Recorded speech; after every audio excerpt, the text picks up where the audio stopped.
I told my wife not to come home that night, and the truth is, it wasn't anger that made me say it, it was certainty, the kind that settles in your chest so quietly you almost mistake it for calm, because by the time those words left my mouth, I already knew exactly where she had been, and more importantly, who she had been with. But it didn't start that way, it never does, it started with something small. Something almost forgettable, a phone call that should have lasted 30 seconds, maybe.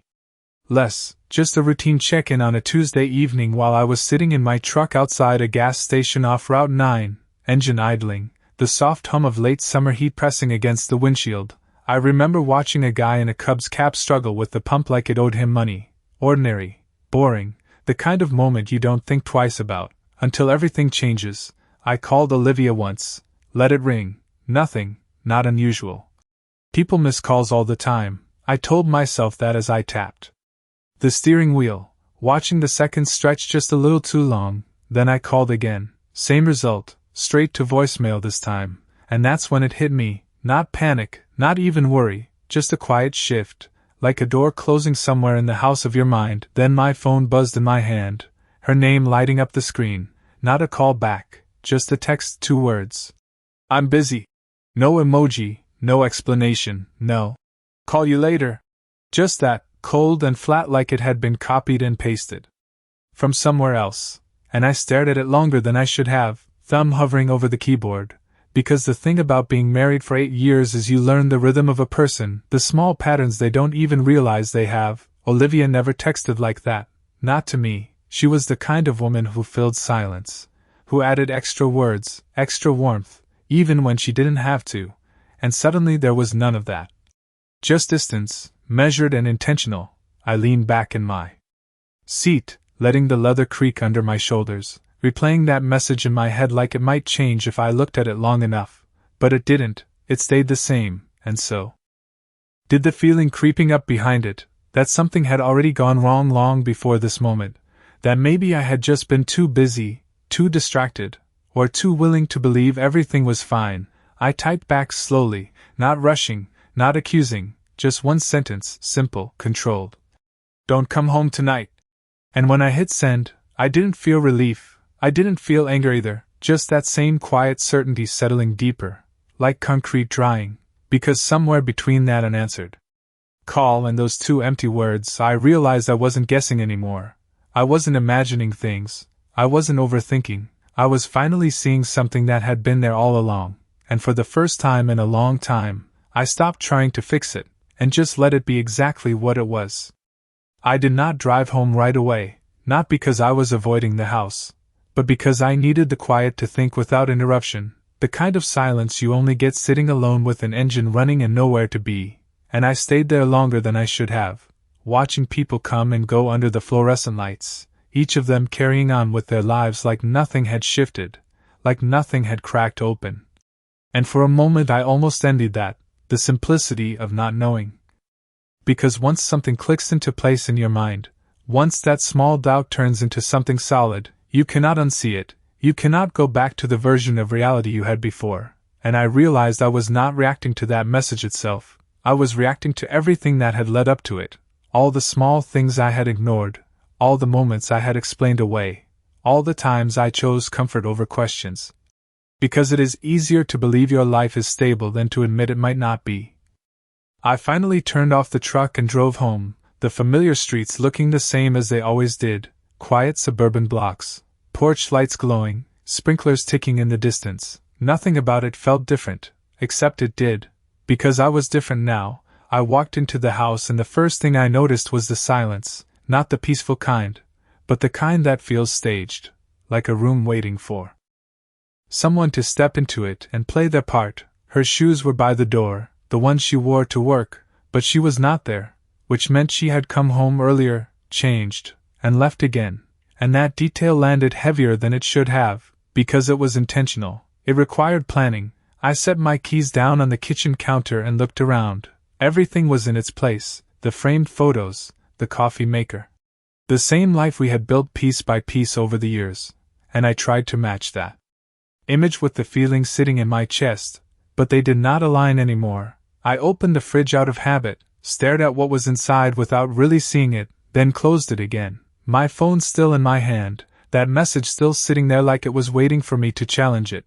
But I did not. Instead, I started remembering, not in a dramatic way, just small flashes. Olivia turning her phone screen down when she walked into a room. Olivia stepping outside to take calls she used to answer. Right in front of me, Olivia saying she was tired more often, too tired for conversations, too tired for anything that required presence, and none of it had seemed like proof at the time, just life, just stress, just two people getting older and busier. But now those moments lined up differently. Like pieces of something I had not wanted to solve, I walked into the bedroom and stood there for a second, taking it in. The bed neatly made, her side untouched, the faint scent of her perfume still in the air, and I realized something that settled everything into place. This was not sudden, this was not a mistake that happened overnight, this was a pattern, a shift that had been happening slowly while I convinced myself everything was fine, and the calm I felt was not confusion anymore, it was clarity, the kind that does not shout, does not rush, it just sits there, steady and undeniable. And for the first time I stopped asking if something was wrong and started accepting that something already was. We were not always like this, that is the part people do not see when things start to fall apart. They only see the ending and assume it was always broken. But 8 years ago, there was nothing about our life that felt fragile, nothing that hinted at distance or silence or careful words measured through a screen. It was simple in a way that felt permanent. I met Olivia when I was 29, back when weekends meant late dinners and long drives with no destination, back when we talked about everything without checking the time. She had this way of filling space, not loudly, not in a way that demanded attention, but in a way that made everything feel warmer, more complete, and I remember thinking that if life ever got complicated, she would be the person I would want beside me, steady, consistent, someone who stayed, and for a long time that is exactly what she was. We built something that looked solid from the outside, a 2-story house in a quiet neighborhood outside Columbus, the kind with trimmed lawns and neighbors who waved but did not ask too many questions. I worked long hours managing a logistics company, steady income, predictable schedule. Most of the time, and she worked in marketing, always moving, always adapting, always talking about campaigns and deadlines that seemed to follow her home, and we made it work, or at least I believed we did. There were routines that made everything feel anchored. Sunday mornings meant coffee on the back patio. Even in the colder months when the air cut sharp and you could see your breath, we would sit there anyway, wrapped in jackets, talking about nothing important, just being present. Friday nights were takeout, and whatever show we were halfway paying attention to, the kind of normal life people say they want, the kind that does not look impressive but feels stable. And maybe that was the problem. Stability can make you comfortable enough to stop paying attention. I remember the first time something felt slightly off, not wrong, just different. She canceled one of those Sunday mornings, said she had work to catch up on, which was not unusual, so I did not think much of it then. It happened again the next week, and the week after that, small changes stacking quietly. She started bringing her phone with her everywhere, even to the kitchen when she was just grabbing a glass of water. Something she never used to do. Conversations got shorter, not cold, just efficient, like she was managing time instead of sharing it. And I told myself it was stress, that work was demanding more from her, that this was just a phase people go through, because that is what you do when you have built a life with someone. You protect it, you explain things in a way that keeps it intact. I adjusted without realizing it. Stopped asking as many questions, filled the silence with routines, focused more on work when she seemed distracted, and in hindsight that was the moment things started to drift, not in a dramatic way, not in a way that forces confrontation, but in that slow, almost invisible way where two people are still in the same house but no longer in the same space, and standing there in that bedroom now, looking at a life that once felt unshakable. I could see it clearly for the first time. The shift did not start today. It did not start with a missed call or a short message. It started months ago, maybe longer, and I had been there the entire time, watching it happen without ever calling it what it was. Once you see the pattern, you cannot unsee it. That is the part no one warns you about, because it is not one big moment that changes everything. It is the accumulation of small things that suddenly line up in a way that makes sense, and standing there in that quiet house, I started noticing details I had overlooked for months. Olivia's schedule had shifted in ways that did not match what she told me.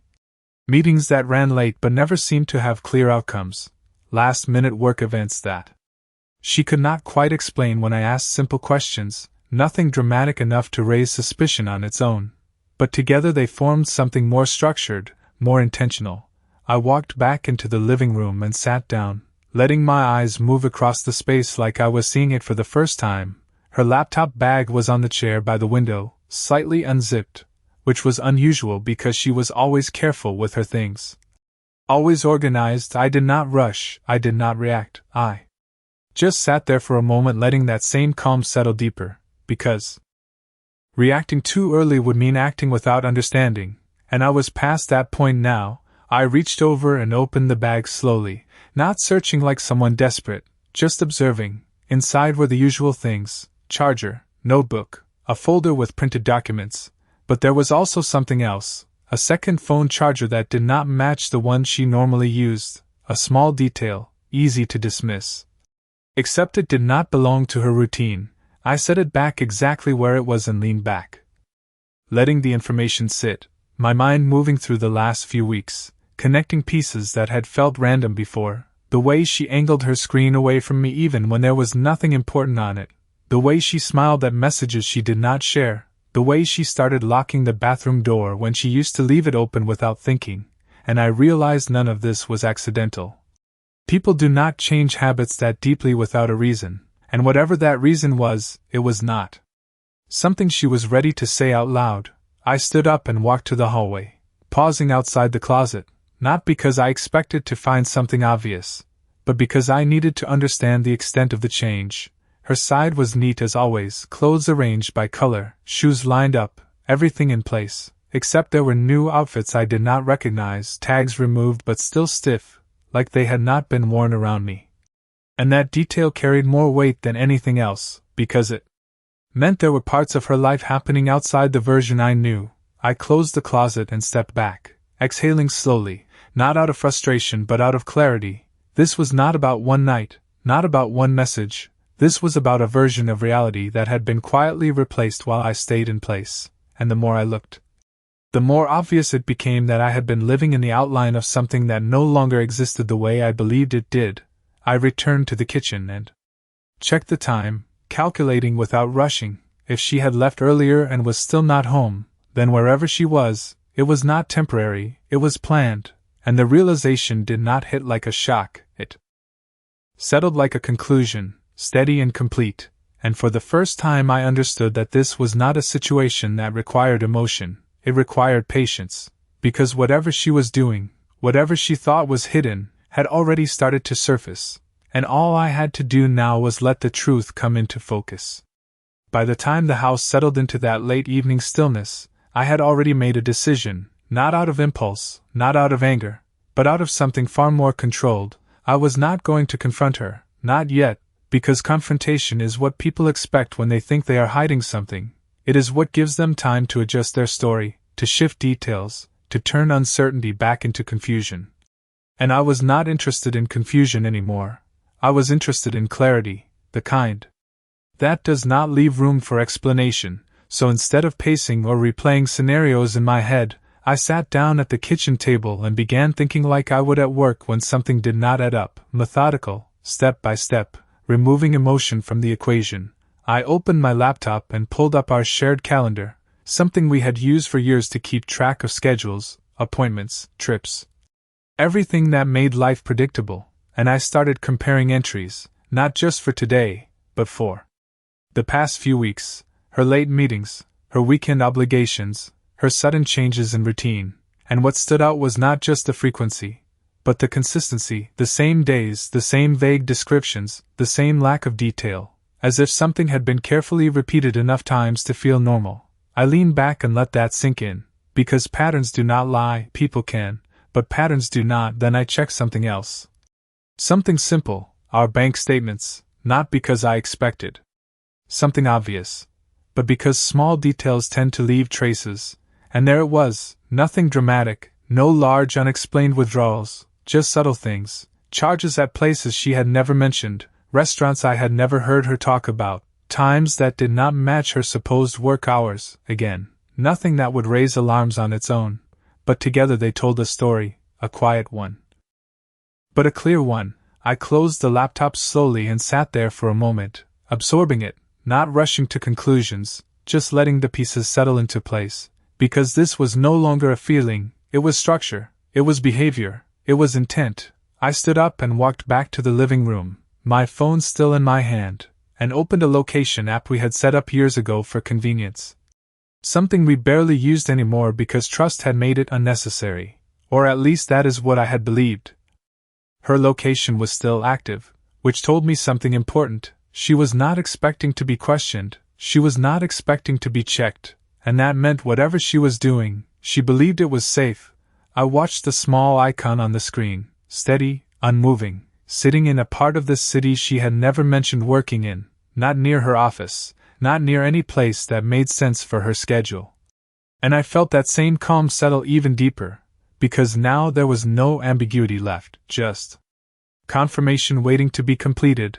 I set the phone down on the table and exhaled slowly, not out of stress, but out of resolution, because I understood something clearly in that moment. This was not about catching her in a lie. This was about understanding the full picture before making a move, and once that picture was complete, there would be no need for questions, no need for arguments, just action, precise and final. And for the first time since that message appeared on my screen, I felt something close to control, not over her, not over the situation, but over myself, and that was all I needed to move forward.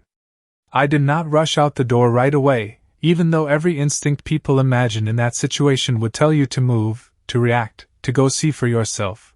But that is the difference between reacting and deciding. Reacting is loud, messy, full of emotion. Deciding is quiet, controlled, and irreversible, and I had already crossed into that second state, so instead I took a few more minutes, standing there in my own kitchen, letting the reality settle fully before I acted on it, because once I left that house, I was not going out of curiosity.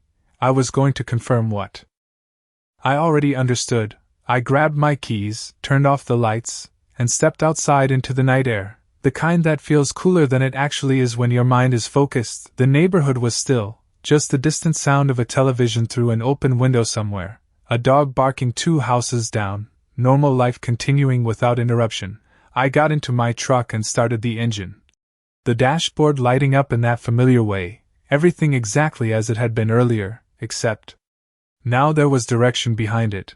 I pulled out of the driveway and followed the route on my phone, not speeding, not hesitating, just driving with a steady hand, watching the map guide me through streets I did not usually take, across parts of the city that felt just unfamiliar enough to remind me how separate this was from the life I thought I knew. The farther I went, the clearer it became that this was not work-related. Not anything that could be explained away with a late meeting or a last-minute obligation.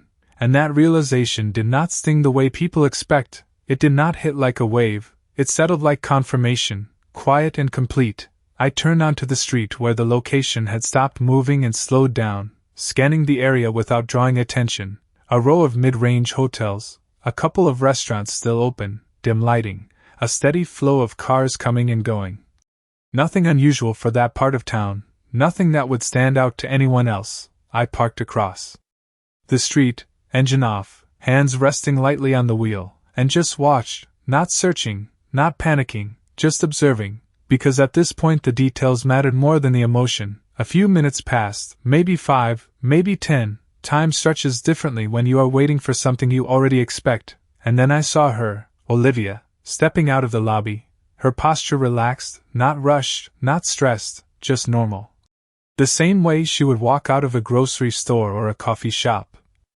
Except she was not alone, there was a man beside her, close enough to remove any doubt about coincidence. Their conversation easy, familiar, the kind of interaction that does not need explanation between them. And I felt that final piece fall into place, not like a shock, not like a betrayal that explodes, but like a lock clicking shut, precise and undeniable. I did not step out of the truck, I did not call her name, I did not interrupt. Because there was nothing left to confirm beyond that moment. Everything I needed to understand was already there, visible and complete, and I sat there a second longer. Just long enough to let the image settle into memory, before I reached for my phone again, knowing exactly what I was going to say next.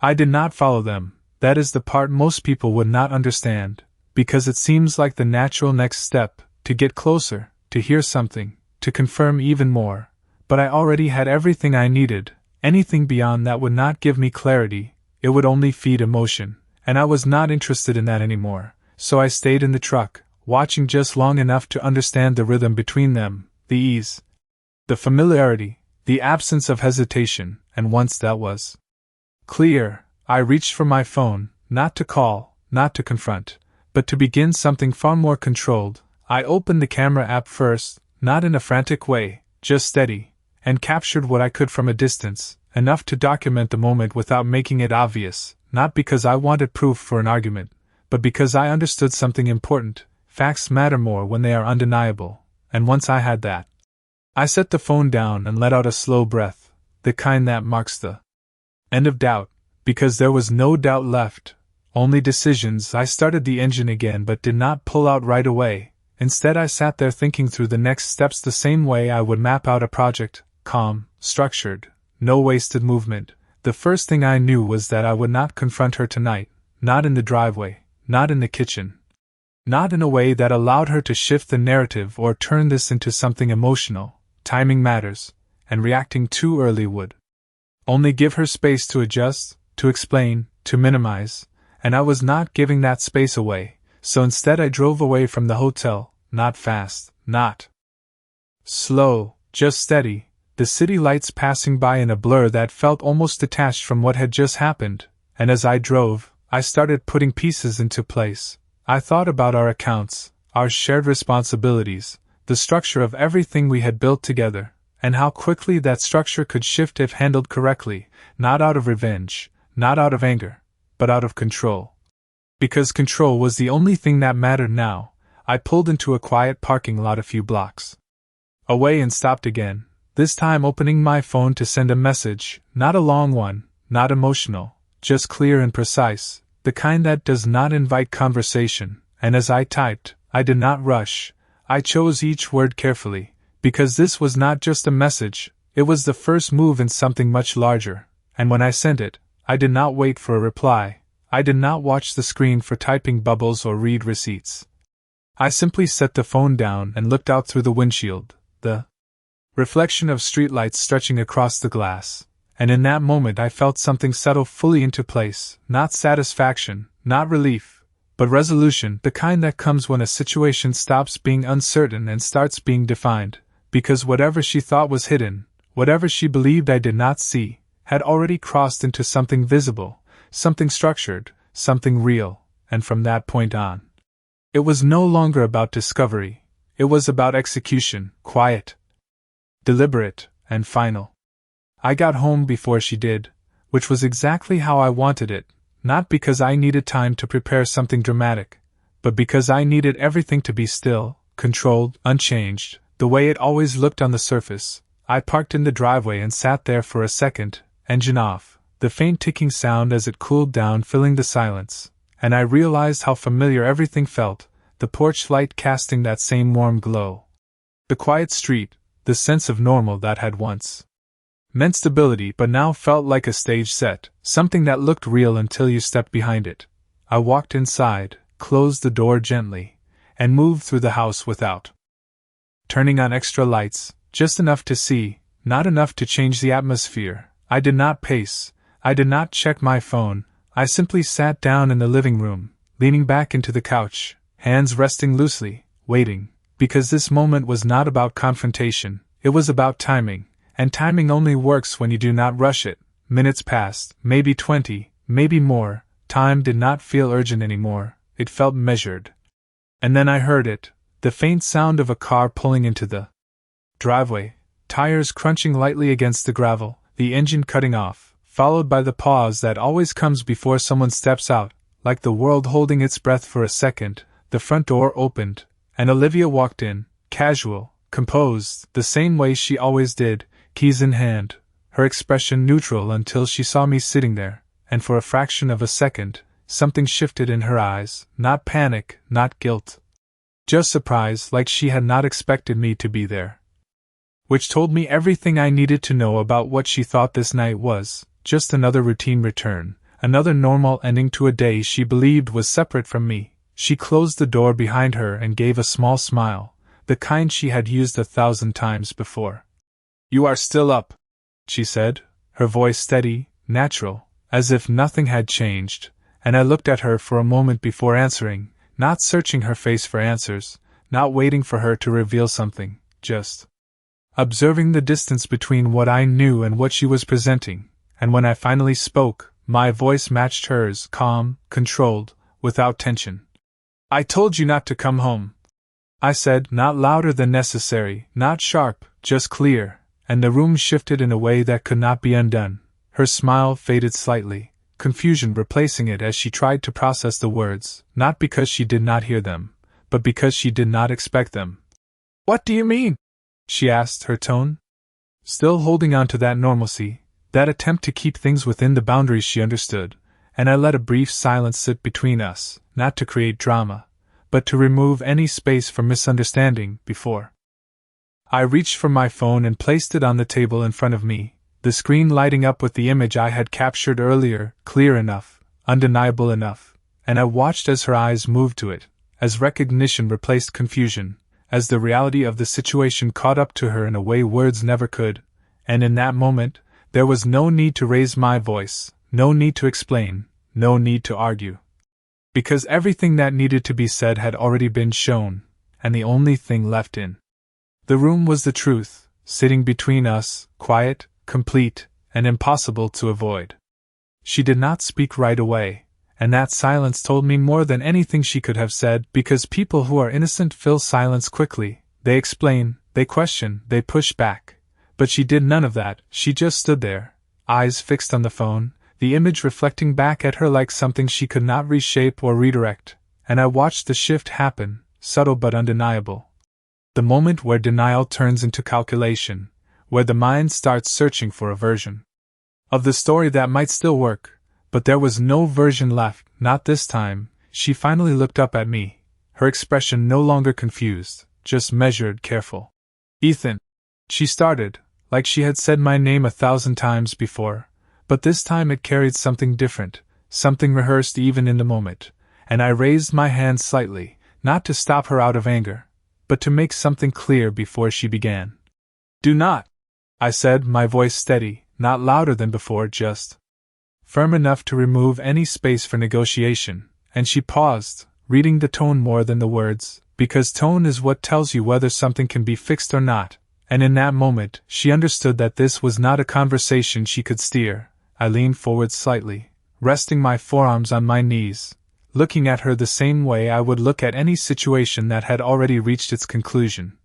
"I am not asking questions," I continued, each word placed carefully, not rushed.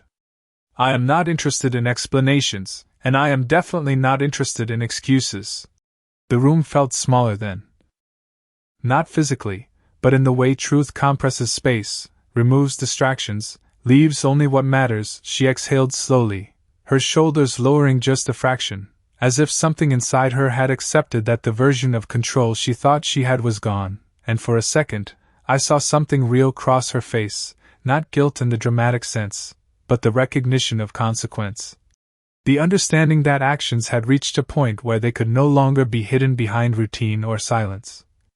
"It is not what you think," she said, almost out of reflex, the kind of sentence that comes from habit rather than belief, and I let a small pause settle before responding, not because I needed time, but because I wanted the weight of the moment to stay exactly where it was. "It is exactly what I think," I said, calm, precise, and final, and that was the point where something in her posture changed completely, the tension of holding on to a narrative slipping away, replaced by something quieter, something closer to resignation. I stood up then, not abruptly, just enough to shift the dynamic of the room, and walked past her toward the hallway, not looking back immediately, because I did not need to see her reaction to understand it.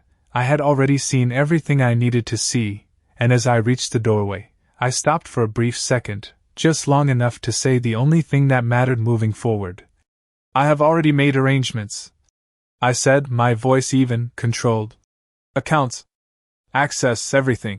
I turned slightly then, meeting her eyes one last time, not with anger, not with regret, just with clarity. You can stay somewhere else tonight, I added, not as a threat, not as punishment, but as a simple fact, and in that moment, the structure of our life, the one I had believed in for years, shifted completely, not with noise, not with chaos, but with a quiet finality that made it impossible to reverse, and as I walked away, leaving her standing in that same spot, I understood something with absolute certainty. This was not the end of something stable. It was the end of something that had already changed long before I chose to see it, and now, for the first time, I was no longer reacting to it. I was moving forward without it.